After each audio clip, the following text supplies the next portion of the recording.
O mais importante você já tem, que é o bebê sendo gerado dentro de você. E isso já te dá todos os requisitos necessários para um parto.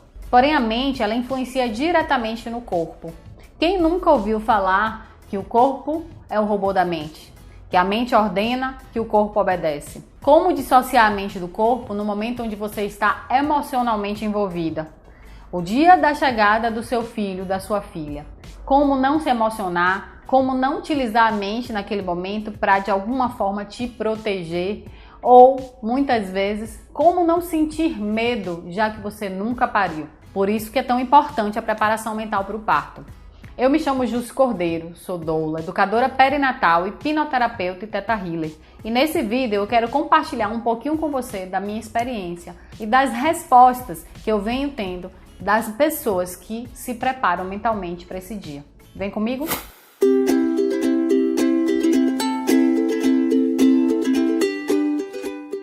Eu não tenho como conversar sobre preparação mental para o parto com vocês sem antes contar um pouquinho da minha história.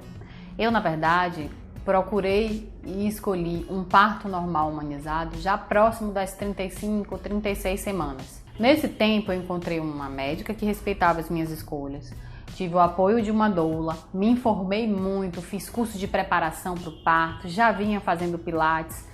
Ou seja, acreditava verdadeiramente na minha capacidade de parir. Dizia que jamais ia tentar um parto normal, que eu ia conseguir. Porque se eu dissesse que eu ia tentar, eu já estaria presumindo falha. E eu, na verdade, entrei em trabalho de parto, fiquei 22 horas em trabalho de parto. E depois de 22 horas em trabalho de parto, eu pedi uma cesárea. E eu pedi uma cesárea por medo.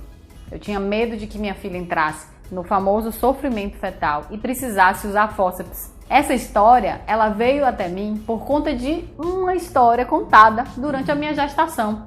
Eu sei que a pessoa que fez isso não tinha a menor intenção em me prejudicar e muito menos de deixar aquela história tão gravada dentro da minha mente.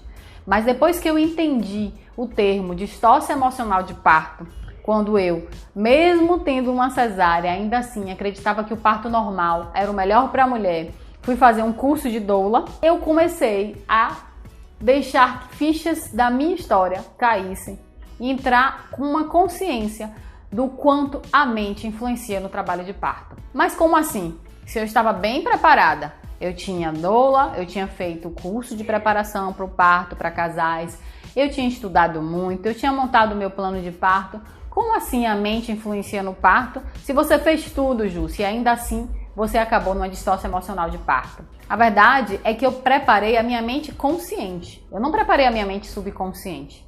A minha mente subconsciente não estava alinhada a tudo aquilo que eu, de fato, tinha colocado para dentro de mim, sendo que de uma forma extremamente teórica.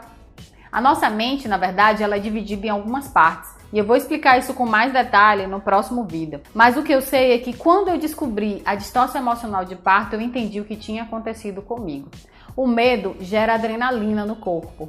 O medo traz, na verdade, pra gente uma sensação de local inseguro. E isso automaticamente bloqueia um dos principais hormônios do parto, que é a ocitocina.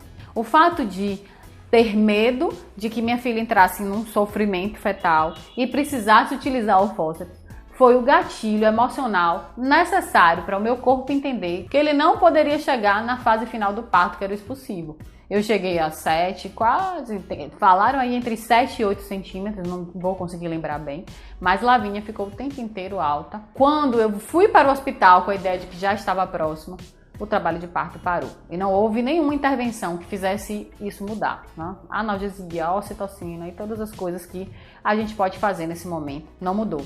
E o que foi que me fez decidir o parto? O medo. Né? Decidi a via de parto, na verdade, que é a cesárea, o medo. O medo de que minha filha entrasse em sofrimento e precisasse usar o fórceps. A preparação mental para o parto, hoje eu vejo como um trampolim para você alcançar as coisas que você realmente escolhe. Eu falo de preparação mental para o parto porque hoje é o meu foco de trabalho. Quando eu descobri o termo distócia emocional, eu entendi que ali estava o meu caminho. E eu decidi, é com isso aqui que eu vou trabalhar. E fui atrás de ferramentas que me ajudassem a entender o porquê que muitas vezes a gente tem algo dentro da gente, que seria na teoria, a gente entende determinada situação, a gente quer mudar o comportamento, mas no momento em que você está emocionalmente envolvida no processo, você não consegue. Isso acontece em várias áreas da nossa vida, seja em relacionamentos, seja na parte da nutrição, do autocuidado. A nossa mente, ela é especializada em aprender e repetir padrões. A nossa mente, ela quer, na verdade, sempre nos proteger. Mas a verdade de tudo isso é que, se eu não trabalho a minha mente subconsciente para o parto, eu provavelmente terei mais desafios nesse dia. Por isso que é tão importante você buscar entender qual é o seu modelo mental de parto, como você se vê em trabalho de parto e, principalmente, quais são os seus maiores medos. Porque quando a gente não olha para os nossos medos, eles acabam surgindo no momento em que você realmente vai precisar ou dar conta ou recuar por causa dele. No meu caso, eu recuei e sem consciência de que estava recuando, talvez por isso, sem consciência de que a própria distócia já tinha acontecido antes da minha decisão de parar. O meu corpo, ele já tinha parado antes de mim, mas ele tinha parado por conta do medo, por conta da mente. Então, o que eu vejo hoje, o que eu percebo hoje é, quanto mais você prepara a sua mente subconsciente para o parto, mais fisiológico ele tende a se tornar, justamente porque o corpo já sabe parir, mas ele é o robô da sua mente. No próximo vídeo eu vou explicar uma das principais ferramentas que eu utilizo para essa reprogramação do subconsciente, que é a hipnose. Eu vou explicar como a hipnose funciona e por que ela é tão efetiva para a mudança de comportamento. Se você acha que esse vídeo fez sentido para você, se você sente que ele pode beneficiar outras mulheres, não esquece de se inscrever, curtir e compartilhar. Isso vai me ajudar a espalhar essa notícia, isso vai me ajudar e vai ajudar outras pessoas também no despertar, numa consciência e numa preparação para o parto mais profunda e mais efetiva, tá certo?